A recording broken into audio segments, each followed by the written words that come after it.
Hello and welcome to the Learning to Slay the Beast podcast, a resilience podcast where we talk about all the challenging things that we're working to overcome, like anxiety, health, and relationship issues. My name is Sarah. So welcome to another episode of the Learning to Slay the Beast podcast. I'm Sarah and I'm happy to connect with you this week. So this week I wanted to get a little bit back to kind of more my personal journey. I've talked on the podcast about doing different work around my hormones. I've talked about quitting alcohol and overcoming caffeine and how all of that's been going. And I thought it would be great to kind of check in on some of that. Also, I've talked a lot about my past struggles with obesity and food addiction, and really kind of how I've been working to get past focusing on weight and all of those things in terms of still enjoying exercise, but not focusing on weight. So mostly I would say like things have been going fairly well in that regard. I've really not been so focused on weight, and in doing so, of course, I have gained weight, and I haven't been weighing myself in quite a long time. I gave that up, but I can tell, from clothes and things, but I thought that I felt like things were just on the right track, and, I was not feeling that anxiety around, am I doing enough? Should I be counting this? How am I doing day to day with weight? And so I would say that's been going pretty well, kind of releasing that. But then I had a bit of a setback recently. I met with my naturopath, and she's the one that I've been doing all of the hormone work with, and we were getting some more blood work done to see where my levels were. And one of the things that she wanted to check was cholesterol. She was looking at vitamin D, B vitamins, iron, a whole bunch of different things. And I would say the vitamin D and iron came back slightly low again, which was similar to before. And then the cholesterol, the LDL kind of bad cholesterol, came back high. And I gotta say, I was really surprised because I don't eat beef or pork or dairy. I really felt like in terms of bad cholesterol, I was probably doing okay. I like things with avocado, and I use avocado oil to cook, and we do a lot of plants and things like that. So I was really kind of really surprised to see this number come back. And she said it's not huge. She'd like to see it come down by a point. And then she feels like the good cholesterol was still fairly good. So if the bad comes down a little bit, then I'll be kind of like bang on where it should be. And so to most people, not a crisis. I get a little bit much about my health stuff. And so for me, I was just like, oh my gosh, I think it goes back to the perfectionism. It's like, okay, something is bad. Like I didn't get perfect here. Like my score did not come back where it should be. And so I was panicked on that, and then also really uncertain as to why.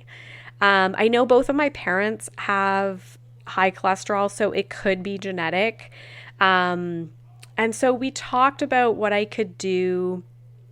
She mentioned about trying to add more good fats, so like drizzling more olive oil on things and even adding it to like soups and stews and different things. And, maybe the reality is I am skimping on fat, like thinking about in the back of my mind weight or something like that. And so that's something I'm going to try. But then knowing myself, I kind of went into overdrive about, well, what happens? Like, how do I have this and researching cholesterol. And I was really disappointed because when you Google it, you find that the reason people have high cholesterol according to Google, is poor diet. And again, I really struggle with that because I focus on, eating a lot of protein, eating a lot of vegetables, healthy fats, and I'm not perfect by any means.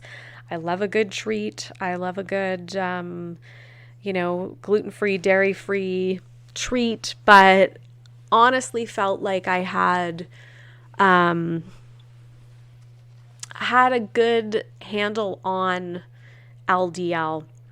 And so some of the other things that it listed were, try giving up alcohol. Well, I've already done that. Try quitting smoking. I don't smoke. So it just seemed a little frustrating. Then the other one was to add exercise, and I exercise like sometimes twice a day. I walk my dog pretty much every day, and then I'm, cardio several times a week, weightlifting several times a week. I've made a real push lately to add in some extra HIIT activities, be it like cardio or, something with like a lightweight, or I'll do like a running HIIT program. So, exercise, I actually do a lot. So it just really, the Googling and the extra research didn't help as much as I was hoping, but I did come across some principles that I am trying. So one is more fiber. I think, through laziness, I've been skimping on maybe some of the extra fiber that I could be working in.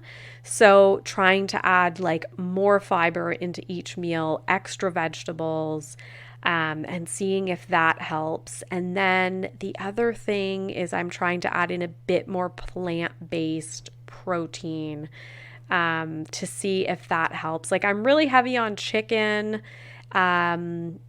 which generally is like a kind of like lower cholesterol meat, but it is what it is. I'm trying to move away from any of the dark meat for sure. And then it did talk a little bit about, watching your blood sugar as well. And so I'm trying to look at those treats that I do love and pull those back.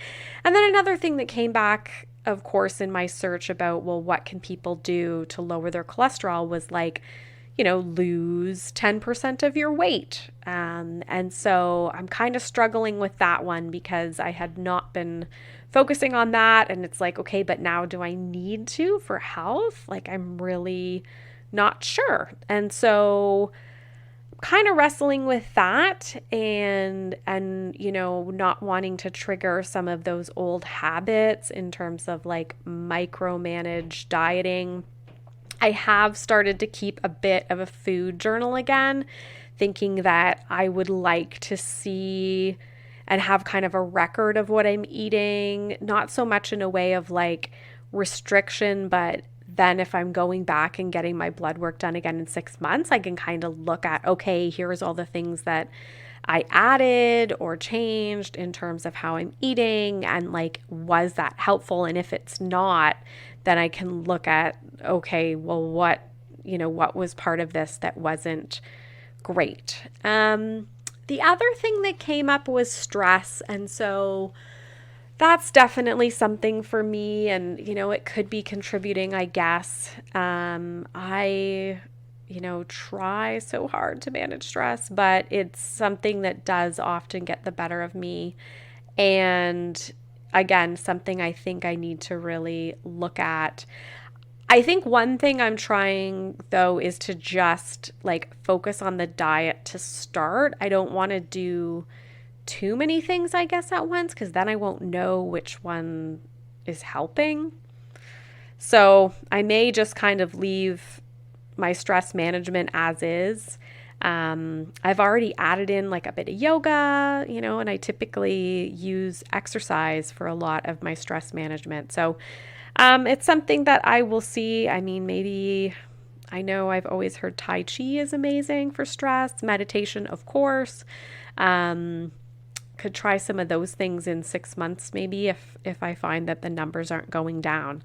I guess, like I said, I was just super surprised to see this. Wasn't thinking that was going to come up at all. And I guess what got me really concerned is just the link with heart disease and different things that high cholesterol can lead lead you into. And of course, I don't want any of those things. And I feel like I'm pretty young for this to start becoming an issue. And it's possible that we've caught it really early, whereas, maybe some people when they're slightly older catch it and their levels are that much higher. So I'm trying to look on the bright side, but I've also been a little bit panicked, what can I eat? What is okay? What is, kind of that sort of thinking. And that's where it feels very diety, in terms of my past thinking. I often would be like, what's okay to eat? What's safe? What's a healthy food, and be so fixated on that. So, I feel a little bit concerned that I'm sort of back into that thinking, but I think I just have to keep grounding myself back in no, this is for health, and you are focusing on making some certain changes in order to see if that will move the blood work and those numbers. So anyway, one thing that I'm thinking is maybe to find somebody who is an expert for the podcast in cholesterol and heart health and some of those things. And I think it could be really interesting, not just for me, but for others who are listening, to get a bit of a glimpse into what we can be doing to help ourselves with our cholesterol. Because like I said, even when I thought I was set up, not being a big meat eater, not eating dairy, thinking that a lot of the things that I'm having are low cholesterol and plant-based, still kind of coming up with a bit of an issue. So I did just want to give that update. Next week, we'll come back with another episode. I've got a few great ones ready to come. One on being sober and some of the benefits of that, which I'm interviewing somebody, and she's going to explain a lot as a sober coach of what she finds. And so hopefully you'll enjoy that episode.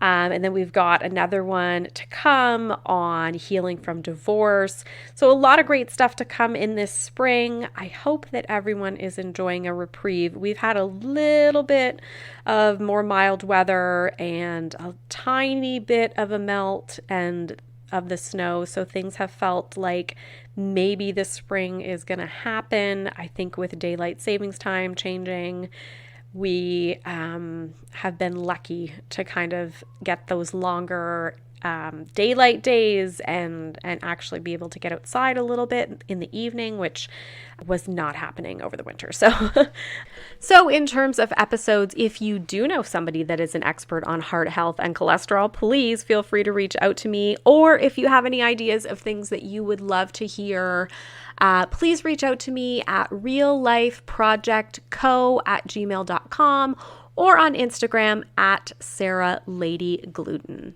I hope everybody's doing well and that you're staying well, and enjoy your week. Thank you for listening to the Learning to Slay the Beast podcast. Please keep in mind, this podcast is not intended to be medical or professional advice.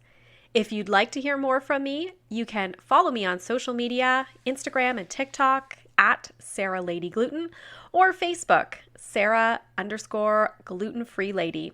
You can also visit my website, which includes author information, speaking information, and more info on the podcast at www.se-german.com.